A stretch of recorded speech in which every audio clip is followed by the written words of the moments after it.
Navigate to Admin, Config Settings, GL Transaction Mappings, Progress Invoice.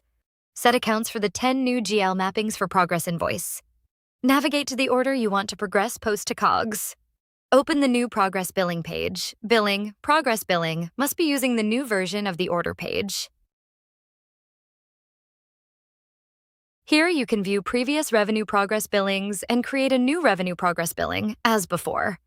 To make a COGS posting, click Show Cost Info.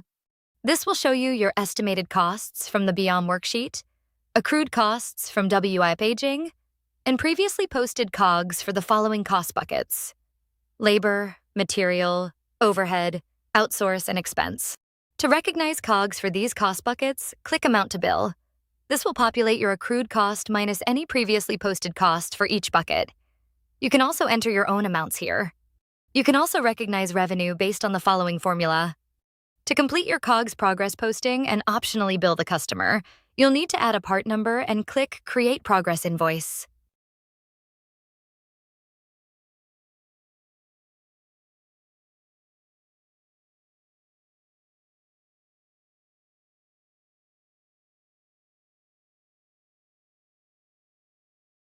After you create the progress billing, you can view the ledger. You can see it has posted to COGS.